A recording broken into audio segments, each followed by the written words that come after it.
Ya. 2 ayat 2. Ya. Manusia akan mencintai dirinya sendiri dan berkenaan beruang. Mereka akan menjual dan menyombongkan diri. Mereka akan menjadi fitnah. Mereka akan berontak terhadap orang tua dan tidak tahu terima kasih, tidak mempedulikan agama.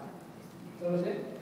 Tidak tahu mengasihi, tidak mau berdamai, suka menjelekan orang, tidak dapat mengekang diri, garang, tidak suka yang baik, suka mengkhianat, tidak berpikir panjang, berlagak tahu, lebih menuruti hawa nafsu daripada menuruti Allah. Oke, di bawahnya masih banyak lagi keterangannya, cuma kita mau kasih waktu. Yang saya buat bingung, ini karya terbaik Tuhan.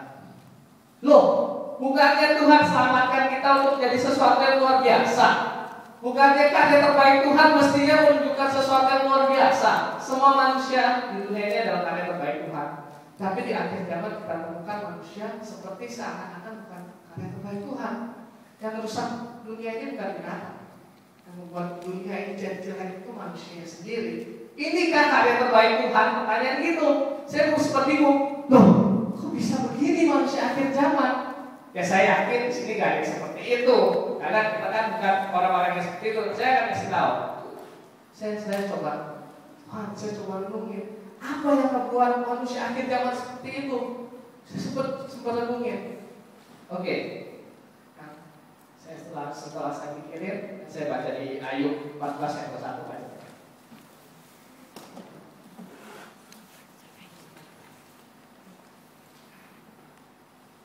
Kita bakalan banyak buka ayat kali ini.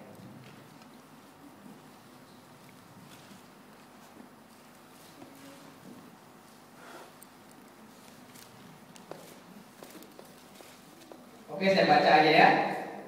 Ayub 14 ayat 21. Anak-anaknya menjadi mulia tetapi ia tidak tahu, atau mereka menjadi hina tetapi tidak menyadarinya. Tuhan kasih tahu saya. Kenapa mereka seperti itu? Karena mereka tidak mengetahui atau mereka tidak menyadari dirinya itu punya nilai. Saat mereka tidak menyadari dirinya punya nilai, mereka hidup seenak-enaknya. Mereka nggak pernah tahu ada darah yang menembus diri mereka. Saat orang setan nggak bisa ngambil nilai kita, karena kita udah ditebus, amin. Yang bisa kita lakukan adalah menutup-nutupi nilai kita seakan-akan kita nggak punya nilai. Itu yang kita lakukan. Dia nggak bisa ngambil nilai lagi karena kita udah tebus. Saya udah bilang, setan seperti bisnismen. Dia akan laku apapun untuk mendapatkan keuntungan.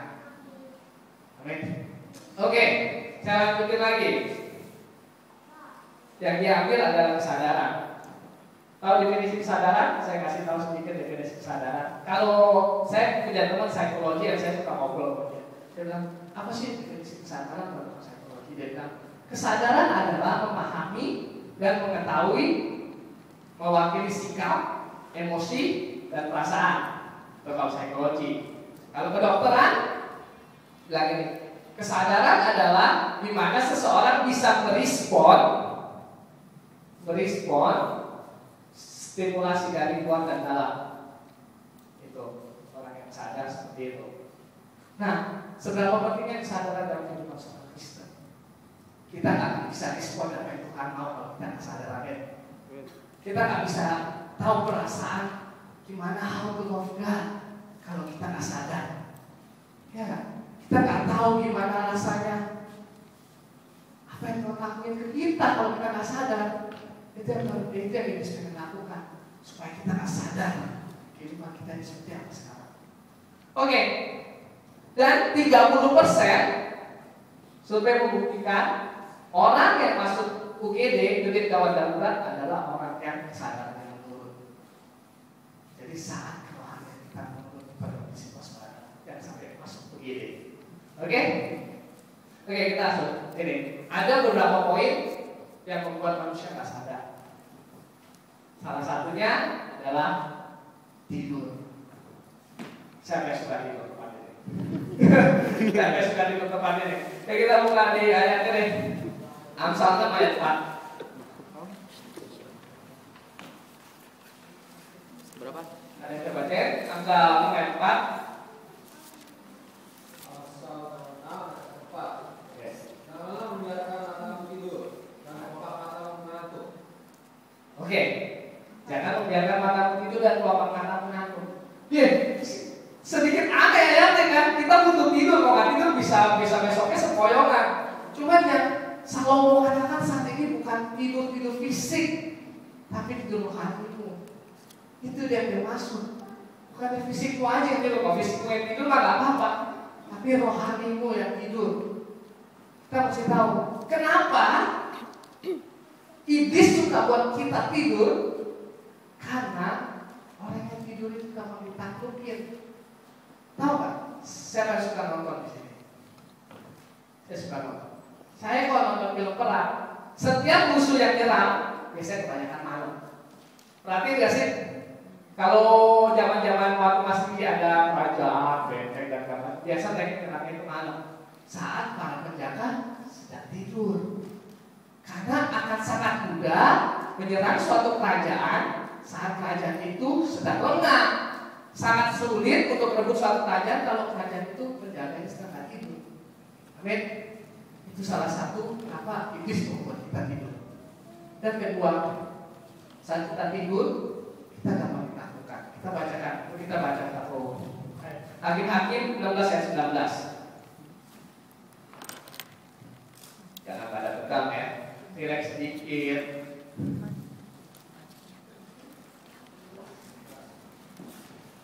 16 ayat 19. Ada yang bisa bacain?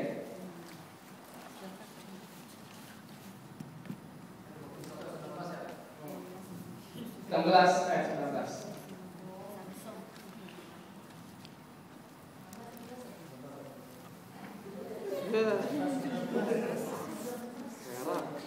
Oke, ada yang bisa bacain? Siapa aja?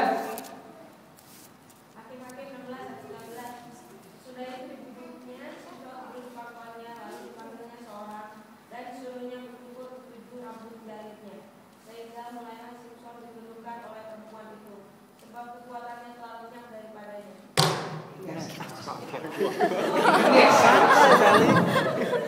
Ini yang saya maksud. Lagi-lagi Simpson kan? Simpson. Kan saya udah bilang kosakata saya kurang begitu. Soalnya tahu sendiri saya kan konotnya nggak boleh. Jadi dia ditaklukkan saat dia sedang tidur. Seberapa kuatnya dia?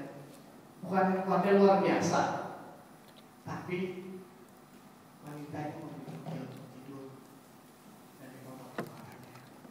Makanya saya tak mau kita sadar saat kita tidur kekuatan kita ditolak. Nah, pertanyaannya adalah metode apa yang dia pakai untuk membuat kita tidur?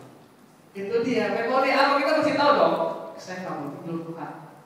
Kita mesti tahu kalau kita mau menangkal. Kalau kita ada hujan, gimana cara kita menghalangi hujan ya dengan payung. Kalau kita nggak mau tidur, kita mesti tahu gimana supaya kita nggak tidur. Metode apa yang bakal dipakainya? Itu salah satunya adalah kita baca kenyang. Asik. Orang yang kenyang akan menjadi ngantuk. Orang yang ngantuk akan menjadi tidur. Dan begitu, siapa yang berapa banyak yang setelah makan banyak akhirnya kenyang dan akhirnya ngantuk. Setelah ngantuk timbullah daging-daging lebih dalam diri kita. Itu tidak baik. Yang membuat yang melebar ke kanan dan ke kiri. Ya itu dia. Dibuatnya kita kenyang. Kenyang makan apa? Kita baca. Amsal 27 ayat 7. Kita akan dibuat kenyang untuk tidur. Apa ya kenyang semacam ada. Saya bukan bilang kenyang dalam bentuk ini ya. Maksudnya kenyang puasa diri. Oke, ada yang bisa bacain?